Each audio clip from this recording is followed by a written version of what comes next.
Kenalkan, nama saya Kristina Goliko, kelas 1C dengan NIM 21030200104, Prodi Ilmu Administrasi Bisnis, Fakultas Ilmu Sosial dan Ilmu Politik.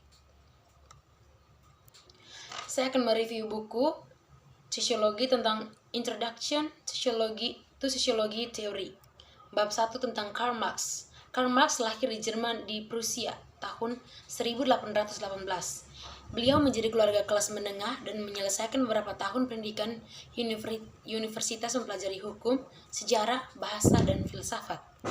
Teori sejarah Marx. Marx memahami sejarah sebagai ekspansi progresif dalam kekuatan material atau ekonomi dalam masyarakat, yaitu dalam kemajuan yang dibuat oleh masyarakat dalam mengatur produksi material mereka, misalnya pertanian, manufaktur, dan jasa. Teori Marx sering disebut sebagai materialisme sejarah karena ia berfokus pada kondisi material atau ekonomi dalam masyarakat dan bagaimana kondisi tersebut menentukan struktur sosial dan hubungan sosial. Konsepsi materialis tentang sejarah dimulai dari proposisi bahwa produksi alat-alat untuk mendukung kehidupan manusia, dan di samping produksi, pertukaran barang-barang yang dihasilkan adalah dasar dari semua struktur sosial. Bahwa dalam setiap masyarakat yang pernah terjadi dalam sejarah, cara kekayaan didistribusikan dan masyarakat dibagi ke dalam kelas-kelas atau tatanan bergantungan pada apa yang diproduksi, bagaimana ia diproduksi, dan bagaimana produk-produk tersebut dipertukarkan. Marx juga berpendapat bahwa perubahan historis, yaitu perubahan dalam kondisi material masyarakat dan bagaimana hubungan ekonomi sosial diatur, muncul dari material masyarakat, dan bagaimana hubungan ekonomi sosial diatur muncul dari kontradiksi yang dirasakan dalam pengaturan ekonomi dan sosial yang ada. Marx juga meramalkan bahwa ekspansi kapitalisme dengan pengejaran keuntungan yang tidak henti akan menyebabkan kejatuhannya. Kapitalisme menghasilkan krisis ekonomi yang mengancam fondasinya. Krisis ini termasuk resesi, runtuhnya pasar saham, kerugian finansial yang parah bagi bank, perusahaan, dan rumah tangga, tingkat pengangguran yang tinggi, kerusuhan pekerjaan, dan menipisnya sumber daya alam. Marx berpendapat bahwa di bawah dampak kumulatif dari krisis yang sedang berlangsung ini dan antagonisme kelas terpolarisasi yang dia prediksi dan mereka ciptakan antara burjuasi dan proletariat, kelas pekerja akan mengembangkan kesadaran kelas, yaitu pekerja berupa individu akan menyadari bahwa tentang Emile Durkheim. Lahir pada April 1858 dalam keluarga Yahudi Ortodoks kelas menengah di Timur Laut, Prancis. Emile Durkheim tinggal di Eropa, di Prancis, selama era yang hampir sama dengan Karl Marx pada tahun 1818 sampai 1883. Meskipun tidak seperti Marx, hidupnya meluas hingga abad ke-20 hingga Perang Dunia Pertama tahun 1914 sampai 1918, di mana putra satu-satunya Andre terbunuh.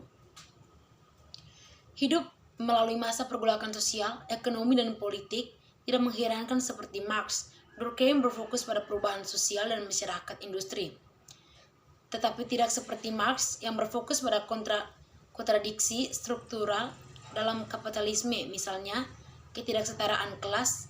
Durkheim disibukkan dengan pertanyaan tentang tatanan sosial. Durkheim mengkonseptualisasikan masyarakat sebagai sistem kompleks yang bagian-bagian komponennya atau strukturnya, misalnya kegiatan ekonomi, hukum, ilmu pengetahuan, struktur keluarga, agama, dan lain-lain. Sosiologi sering disebut sebagai fungsionalisme atau fungsionalisme struktural. Struktural sosial, Durkheim berpendapat, memerlukan cara bertindak tertentu, cara tertentu untuk menjadi dan mengatur kehidupan sosial yang efeknya pada gilirannya berfungsi untuk mempertahankan masyarakat dan yang membuat model lain menjadi hampir tidak mungkin. Durkheim menawarkan perspektif yang sangat berbeda tentang organisasi masyarakat dan hubungan sosial daripada Marx. Menurut Durkheim, masyarakat bukan sekedar kumpulan individu, tetapi merupakan kolektivitas dengan ciri dan karakteristiknya sendiri. Masyarakat lebih dari sekedar jumlah individu yang membentuknya, termasuk hubungan sosial, misalnya keluarga, teman, komunitas. Pola sosial misalnya tren demografis. Dan bentuk organisasi sosial misalnya divisi pekerjaan, birokrasi, pemikahan gereja. Dan kekuatan kolektif ini secara mandiri mengatur perilaku individu dan kelompok. Durkheim juga berpendapat bahwa masyarakat memiliki realitasnya sendiri yang disebut sebagai sui generis realitas, yaitu suatu realitas kolektif yang mengarahkan kekuatannya sendiri terlepas dari individu-individu, atau genus adalah bahasa Latin untuk kelompok. Sui generis yang diterjemahkan berarti kelompok di dalam dan dirinya sendiri. Bab 3 tentang Max Weber. Max Weber lahir di Jerman pada tahun 1864. Seperti rekan Jermannya Karl Marx, Max Weber banyak bicara tentang struktur kapitalisme dan kepentingan. Tetapi tidak seperti Marx, Weber juga menaruh banyak perhatian pada motivasi budaya dan non-ekonomi yang mendasari tindakan sosial. Weber banyak menulis tentang agama. Weber prihatin dengan isi substansi agama, makna subjektif, dan pandangan dunia yang agama tertentu memunculkan pada titik tertentu dalam sejarah, dan bagaimana mereka diterjemahkan ke dalam praktik institusional, bukan dengan fungsi sosial. Weber membahas dan membandingkan agama-agama besar dunia, kekristenan, Yudaisme kuno, dan Islam semua, agama yang berpusat pada Tuhan, dan Konfusianisme, Hinduisme, dan Buddha yang menegaskan kekuatan kosmentris dan impersonal. Tentang Talok Pandita. Talok Pandita lahir di Colorado pada tahun 1902. Talok Pandita adalah tokoh yang menonjol dalam sosiologi Amerika. Teorinya memberikan jembatan ke tradisi klasik dan stimulus yang membuat banyak rekan dan penerusnya memperkaya teori kontemporer sebagai akibat dari kritik mereka terhadap generalisasi Parson yang sangat menggeneralisasi. Pada tahun 1930, ketika Parson kembali ke Amerika Serikat setelah menyelesaikan PhD-nya di Universitas Heidelberg, di mana Max Weber menjadi profesor sampai kematiannya pada tahun 1920. Sosiologi Amerika masih menemukan pijaknya. Fokus utamanya adalah studi empiris tentang masyarakat perkotaan, Nietzsche, tradisi etnografi kaya yang dipelopori oleh studi web Du Bois tentang The Philadelphia Negro pada tahun 1899. Dan dikonsolidasikan pada tahun 1920 oleh sosiologi seperti William Thomas pada tahun 1864 sampai 1947 di Universitas of Chicago, lokasi Departemen Akademik Sosiologi pertama di Amerika Serikat.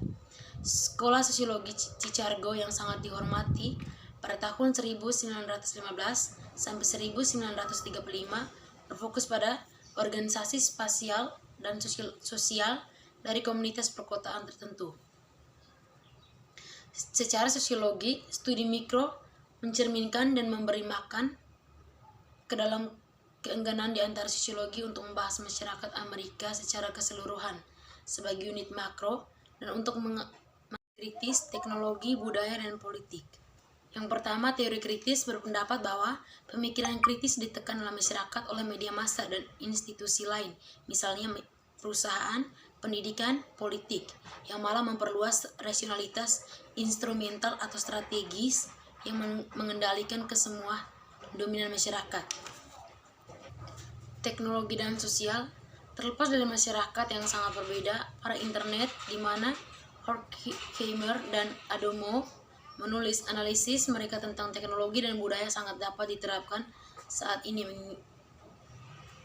mengingat luasnya teknologi dalam kehidupan kita. Bab 6. Konflik kekuatan dan ketergantungan di proses makro masyarakat. Teori konflik kelompok Ralph Dahrendorf adalah seorang sosiolog keahlian Jerman yang menghabiskan sebagian besar karir di Inggris. Dia paling terkait dengan menggarisbawahi kenormalan konflik kelompok dalam masyarakat, sebuah tesis yang dia tandingkan melawan penekanan person pada konsensus nilai. Bagi de Harndorf, masyarakat terdiri dari kekuatan yang tidak setara dan kepentingan mereka kelompok yang bersaing, dan harus dipahami dalam hal paksaan dan batasan daripada kepatuhan sukarela atau konsensus. Kekuasaan, dia berpendapat, terbagi secara tidak merata dan karenanya menjadi sumber gesekan yang bertahan lama. Sebuah poin yang kita lihat berulang kali digarisbawahi dengan berbagai konflik etis dan kelompok lain yang menjadi ciri masyarakat, misalnya Sunni versus Syiah di Irak. Kekuasaan selalu menyeratkan non-kekuatan dan karena itu perlawanan. NS, dialektika, kekuasaan dan perlawanan adalah kekuatan pendorong sejarah. Mereka yang berkuasa pada waktu tertentu dapat menyimpulkan kepentingan mereka yang tidak berdaya, dan dengan mereka arah perubahan. Kekuasaan menghasilkan konflik, dan konflik antara kepentingan antagonis memberikan ekspresi abadi pada ketidakpastian mendasar keberadaan manusia, selama memunculkan solusi baru dan selalu meragukan setelah mereka terbentuk. Keadilan adalah hasil dari perubahan secara permanen dari dialektika, kekuasaan, dan perlawanan. Bab 7. Tukar jaringan dan teori pilihan rasional. Teori pertukaran, sementara Marx berfokus pada hubungan pertukaran ekonomi pada tingkat makro. Para ahli teori berikutnya mengalihkan perhatian untuk mencakup banyak bentuk pertukaran sosial non-ekonomi yang mencirikan hubungan antar pribadi dan kelompok. George Simmel mengamati kebanyakan hubungan di antara manusia dapat dianggap di bawah kategori pertukaran.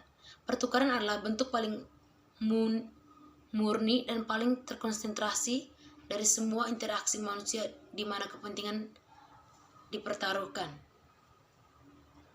Dalam pandangan ini, baik di pasar politik, kelas, atau di rumah, sosial menukarkan adalah proses sosial inti yang mendasari hubungan antar individu dan di antara kelompok.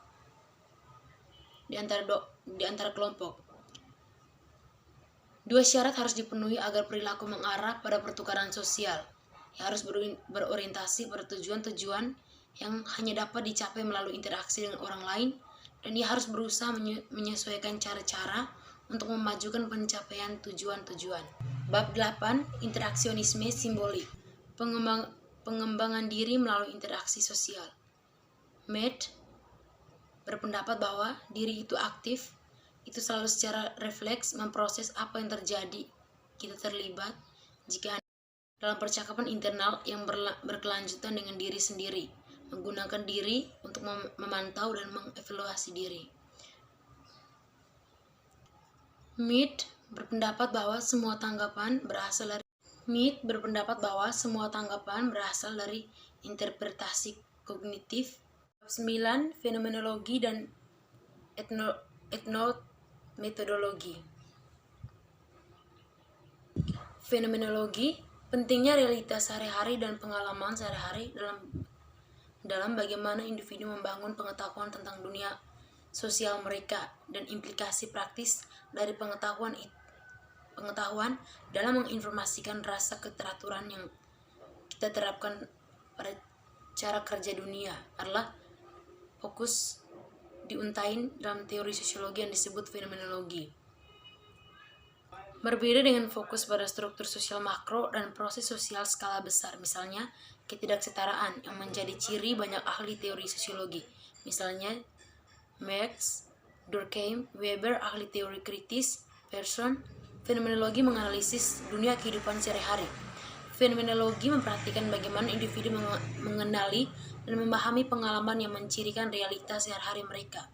Pendekatan ini disebut fenomenologi karena menyelidiki bagaimana pengalaman atau fenomena tertentu, hal-hal seperti yang kita rasakan, dipilih dan diberi perhatian dan aliran pengalaman yang mengalir dan berkelanjutan yang ada. Entometodologi itu individu mencapai realitas sosial dalam kehidupan sehari-hari dengan mengkategorikan pengalaman dan menghasilkan laporan pengalaman tersebut sehingga menghasilkan realitas sosial yang teratur yang sesuai dengan asumsi tentang bagaimana hal-hal benar terjadi dalam pengaturan sosial dan kelembagaan tertentu. Bab 10. Teori feminis. Pada tahun 1985, dua sosiologi feminis terkemuka, Judith Tabet dan Barry-Tome, mendiagnosis revolusi feminis dalam sosiologi. Mereka berpendapat bahwa sosiologi tahan terhadap tantangan teoritis yang disajikan oleh feminisme dan untuk memikirkan kembali pemahaman sosiologi tentang perembesan ketidaksetaraan gender dalam semua proses sosial. Sosiolog feminis menyuarakan frustasi bahwa gender masih terpinggirkan dalam disiplin tertentu. Teori feminis terdiri dari beberapa untayan yang berbeda dan sosiologi yang feminis meneliti berbagai macam topik. Teori feminis adalah fokus pada ketidaksetaraan perempuan dan bagaimana ketidaksetaraan itu terstruktur dan dialami di tingkat makro dan mikro.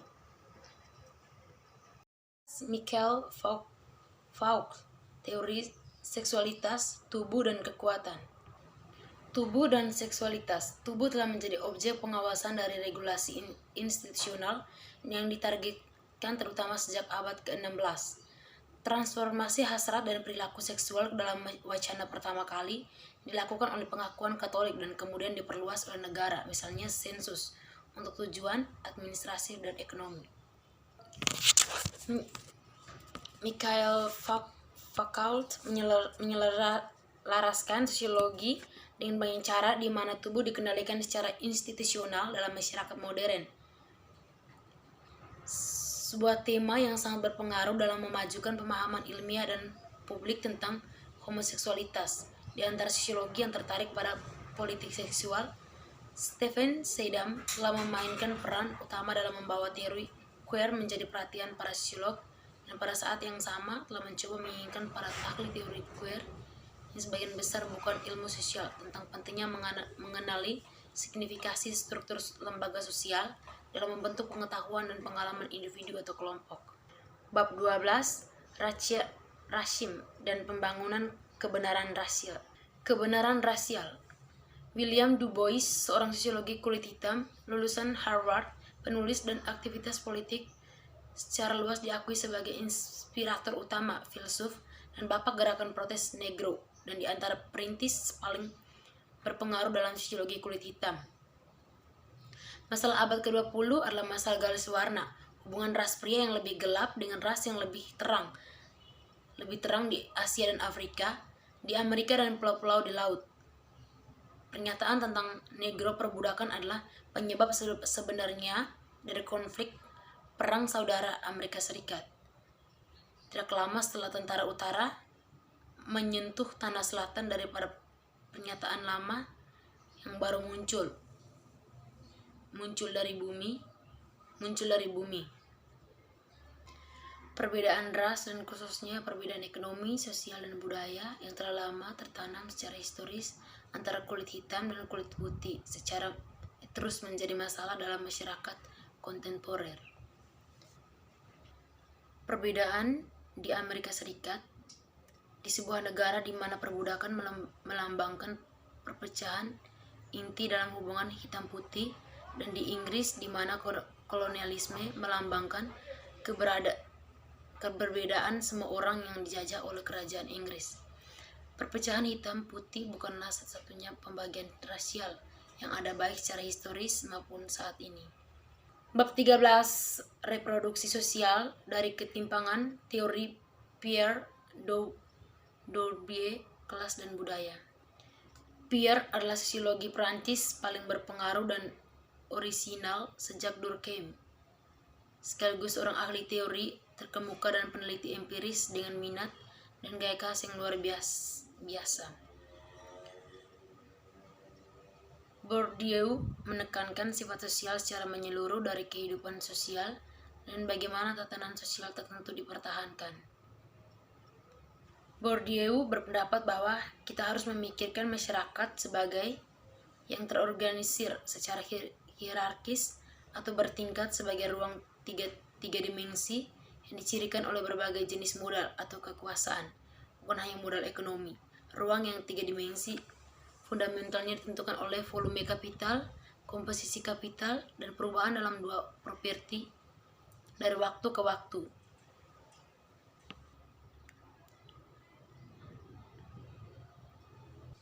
Dari tulisan Bourdieu,